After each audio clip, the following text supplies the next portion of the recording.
Bonjour, c'est Flo, et tout de suite, c'est infos de la semaine 20.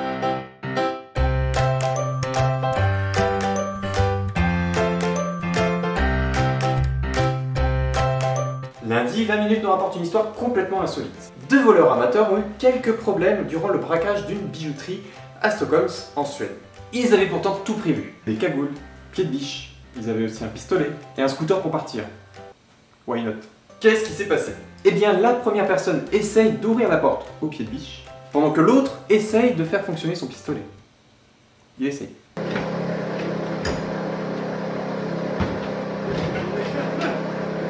La porte étant maintenant ouverte, la première personne pousse son scooter pour essayer de bloquer la porte qui se referme évidemment. Il prend un énorme sac, casse les vitres et récupère le butin. Pendant que l'autre essaie toujours de faire fonctionner son pistolet en tirant en l'air.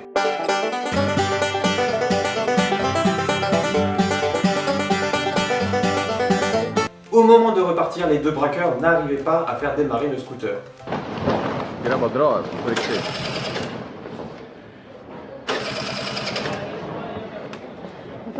La loose totale. Ils ont quand même réussi à partir, mais pas bien loin. En effet, la police les a arrêtés à 1,5 km du centre commercial. Le butin, quant à lui, a été semé un peu partout sur la route. Professionnel, les gars. Professionnel. Ok, je vais fouiller la chambre. Ouais. Oh, purée, mais qu'est-ce que tu fais? Tu rigoles, il fait tout noir ici. Bah, retire ta cagoule. Ah ouais, pas con. Ah ouais. Ok, je rentre. Mais qu'est-ce qu'on fait? Je sais pas, moi. Putain, mais vite, sors! Je peux pas, c'est bloqué. Oh merde. J'ai cassé la poignée, merde. Putain, mais il est con, lui. C'est pas possible, les flics vont arriver, merde. Attends, j'ai une idée, je vais défoncer la porte. Mais t'es sûr? On dirait. Putain, mais c'est pas possible d'être aussi con. J'ai mal à la tête. Mardi, un sujet pas comme les autres a été proposé aux étudiants de la faculté de droit d'Angoulême. Une info du journal Le Figaro. Le sujet en question était le suivant. À quoi sert Hollande? C'est écrit. Le jeune enseignant s'est excusé pour la mauvaise formulation de la question. Non, mais faut pas, c'est pas grave. Puisqu'il nous raconte qu'il s'est inspiré de la formule de Maurice Duverger, qui est la suivante. À quoi sert Michel Debré? Petit moment culturel. Petit moment culturel. Michel Debré, de son surnom Mimiche, était le premier chef du gouvernement de la 5ème République et le co-rédacteur de la Constitution française du 4 octobre 1958. D'ailleurs, le président s'est exprimé sur le sujet et a répondu que ce n'était pas une question saugrenue. François, tu peux utiliser des mots compliqués, hein, tu sais. On peut comprendre. Mais pas con. C'est vrai, on peut tous se poser la question, à quoi sert un président? Est-ce que la politique a encore du pouvoir? C'est pas moi qui le dis, c'est lui. Bien évidemment, le sujet a été retiré et l'enseignant n'a eu qu'un avertissement parce que ce n'était pas intentionnel. Franchement, chapeau. Une grande manifestation a eu lieu mercredi à Paris et dans d'autres grandes villes. Le Figaro nous décrit l'allure que prend cette manifestation de la police contre la haine anti-flic. Déjà, pourquoi avoir fait ça? Les papiers du véhicule, c'est vrai que ça peut faire peur aux gens. Alors, faisons la paix. Qui veut du pastis? Non, en fait, le vrai pourquoi de cette manifestation, c'est qu'ils en ont ras-le-bol. Alors la sortie, c'est par là. Pendant la contestation de la loi travail, 343 policiers et gendarmes ont été blessés. Pour rappel, les policiers ne sont descendus que 4 fois dans les rues pour manifester leur colère, dont 2 fois sous la présidence de François Hollande. Je dis ça, mais je dis rien.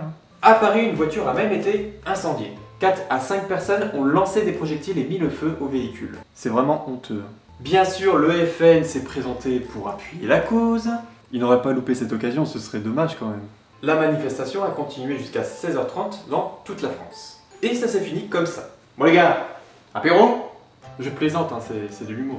Je soutiens les policiers à fond et bravo pour tout le courage que vous avez eu pour notre sécurité. Jeudi, le journal Le Monde nous apprend la disparition d'un avion. Celui-ci a décollé de Paris pour atterrir au Caire.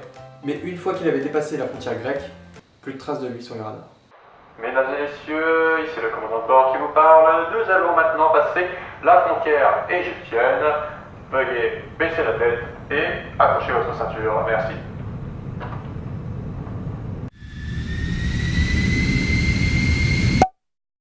bon, c'est pas drôle non plus. Décidément, l'actu de la semaine, c'est pas joli joli. Mais il faut en parler. François Hollande, encore lui, a déclaré que l'avion s'est abîmé et s'est perdu. Il faudra maintenant déterminer la cause de cette disparition. La piste du terrorisme est envisagée, mais sans certitude. À bord, il y avait 66 personnes, dont 56 passagers. 15 Français, 30 Égyptiens, et tous les autres étaient de 10 nationalités différentes que je ne nommerai pas. Sinon j'en perdrai quelques-uns d'entre vous, si c'est pas déjà fait. Vous pouvez retrouver l'intégralité de l'article dans la description de cette vidéo. Vendredi, une info qui nous vient du journal La Parisienne. Parce que oui, le Parisien peut changer de sexe. Voilà.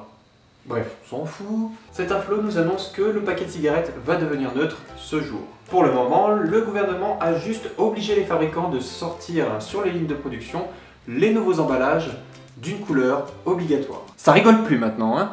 Voilà à quoi le nouveau paquet de cigarettes ressemblera. Apparemment, la couleur vert olivâtre va vous faire arrêter de fumer.